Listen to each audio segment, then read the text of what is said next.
कभी सोचा है कि एक तरफ तो ये ऊंचे बिल्कुल शांत खड़े पेड़ हैं और दूसरी तरफ एक दौड़ता भागता हिरन। इन दोनों में इतना जमीन आसमान का फर्क क्यों है?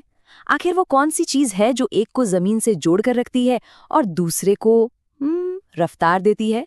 चलिए आज इसी राज की तह तक चलते हैं। तो सवाल ये उठता है कि एक पौधे और एक जानवर के बीच में सबसे बुनियादी, सबसे मौलिक अंतर क्या है? देखिए, ये सवाल जितना बड़ा लगता है ना, इसका जवाब उतना ही छोटा और हमारी नजरों से एकदम छिपा हुआ है। जी हाँ, इसका पूरा जवाब छिपा है उनकी कोशिकाओं में। जीवन की इन छोटी छोटी ईंटों में यहीं पर उनके बनने की पूरी कहानी, उनका पूरा का पूरा ब्लूप्रिंट लिखा हुआ है। लेकिन इन दोनों के अंतरों में गोता लगाने से पहले एक हैरान करने वाली बात जानते हैं। इन दोनों की कहानी ना एक ही जगह से शुरू होती है। इनकी बुनियाद बिल्कुल एक जैसी है। असल में दोनों ही यूकैरियोटिक कोशिकाएं हैं। अब इसका मतलब क्या है? आसान भाषा में समझें तो ये कोशिकाओं के एक ही एडवांस्ड परिवार का हिस्सा है। इनमें एक असली न्यूक्लियस यानी केंद्रक होता है जो इनके जेनेटिक मटेरियल मतलब डीएनए को संभालता है, और कई दूसरे छोटे छोटे अंग होते हैं जो अलग अलग काम करते हैं। मतलब दोनों में एक केंद्रक है जो समझ लीजिए जेनेटिक कोड का मैनेजर है। एक कोशिका झिल्ली है जो एक सख्त गेटकीपर की तरह काम करती है कि अंदर क्या आएगा, बाहर क्या जाएगा। फिर कोशिका प्लाज्मा नाम का जेली जैसा पदार्थ है, और हाँ, माइटोकॉन्ड्रिया जो दोनों के लिए एनर्जी बनाने वाला पावर हाउस है। ये सब कुछ कॉमन है। तो अब आते हैं सबसे रोमांचक हिस्से पर। वो कौन से मुख्य अंतर हैं जो एक कोशिका को जड़े जमाने वाला पौधा बनाते हैं और दूसरी को शिकार करने वाला जानवर? बस यहीं से कहानी दो बिल्कुल अलग अलग रास्तों पर निकल पड़ती है। पहला और सबसे बड़ा अंतर है कोशिका भित्ति या सेल वॉल। पौधों की कोशिकाओं के बाहर सेल्यूलोज की बनी एक मजबूत दीवार होती है जो उन्हें एक फिक्स्ड शेप देती है। पता है, यही वो दीवार है जो लकड़ी को इतना सख्त और गाजर को चबाने पर क्रंची बनाती है। वहीं जानवरों की कोशिकाओं में ये दीवार होती नहीं, इसीलिए तो वे इतनी लचीली और अलग अलग शेप की हो सकती हैं।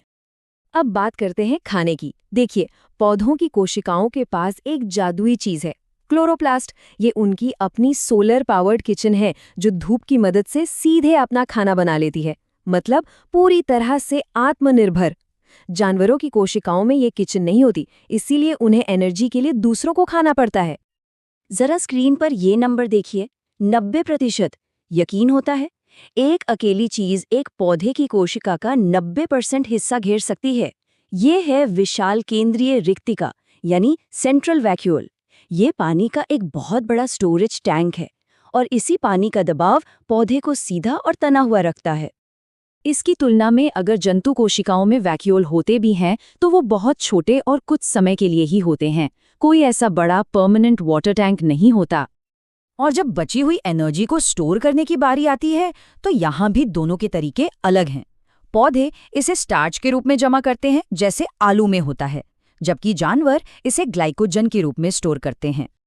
तो अब तक हमने जो भी बनावट में अंतर देखे हैं वो सीधे सीधे तय करते हैं कि ये जीव अपनी जिंदगी आखिर जिएंगे कैसे।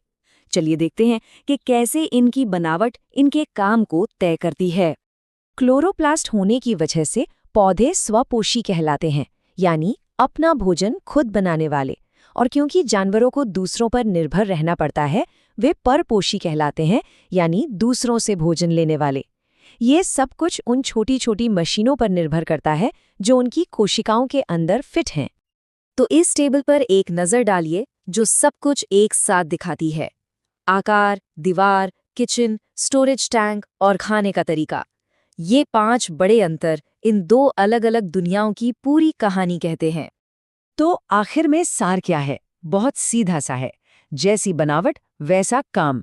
पौधे की सख्त कोशिकाएं उसे एक जगह स्थिर रहकर धूप लेने में मदद करती है, जबकि जानवर की लचीली कोशिकाएं उसे चलने, दौड़ने और शिकार करने की आज़ादी देती है। हर चीज का एक कारण है।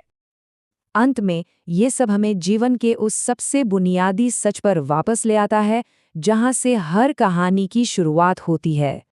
ये छोटे छोटे अदृश्य अंतर ही हैं जो तय करते हैं कि हमारी धरती पर जीवन इतना विशाल और रंग बिरंगा क्यों है। एक पेड़ की शांति से लेकर एक शेर की दहाड़ तक, हर चीज इन 2 अलग अलग सेल्यूलर ब्लूप्रिंट्स का ही तो नतीजा है।